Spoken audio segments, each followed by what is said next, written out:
Welcome to the Spark Times. Today is Wednesday, April 22nd, 2026. Renewable energy powers nearly half the world. Here's something exciting for Earth Day. Nearly half of all the world's power now comes from renewable energy. That's 49.4%. A new report says the world added 692 gigawatts of clean energy in 2025 alone. That's enough to serve roughly 150 million homes. Solar power was the biggest winner, adding 510 gigawatts, enough to light up entire countries. Wind energy grew too, adding 160 gigawatts of new power. Together, renewables now add up to over 5,149 gigawatts around the world. But there's still more work to do. World leaders promised to triple renewable energy to 11,000 gigawatts by 2030. We're not quite on track for that yet. Still, the good news is clear. Clean energy is growing fast, and over 85% of all new power being built is renewable.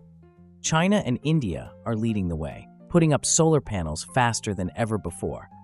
The question isn't whether renewables will take over, it's how soon. Starbucks teams up with AI to pick your drink.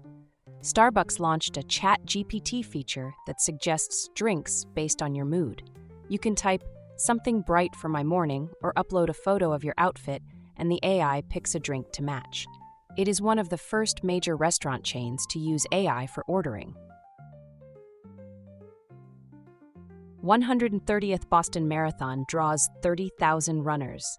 The 130th Boston Marathon took place on Patriots' Day with 30,000 runners from 137 countries. Kenya's John Korir won the men's race for the second year in a row, smashing the course record with a time of 2:01:52. Sharon Loki, also from Kenya, defended her women's title. Switzerland's Marcel Hug won the men's wheelchair race for a 9th time.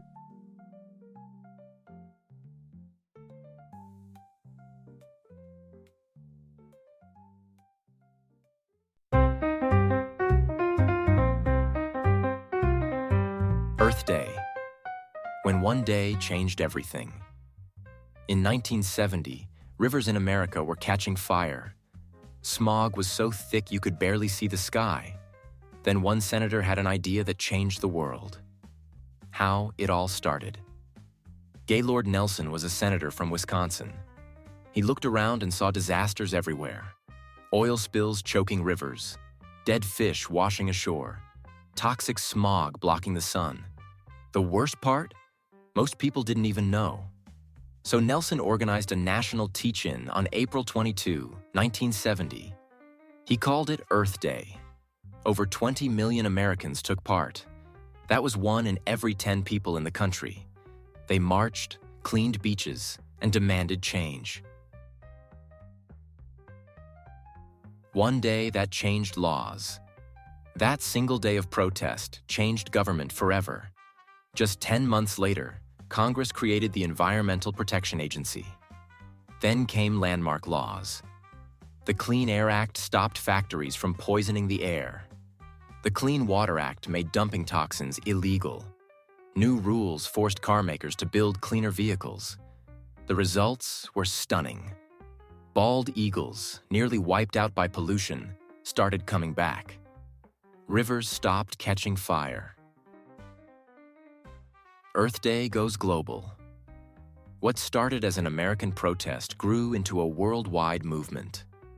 By 1990, 200 million people in 141 countries celebrated Earth Day. Today, over 1 billion people in more than 190 nations take part every year. Countries use the day to announce new environmental policies. Cities launch tree planting campaigns. Schools teach millions of kids to think differently about the planet. Earth Day 2026 focuses on Our Power, Our Planet. Protecting the Earth isn't a one-day event. It's something we can do every single day.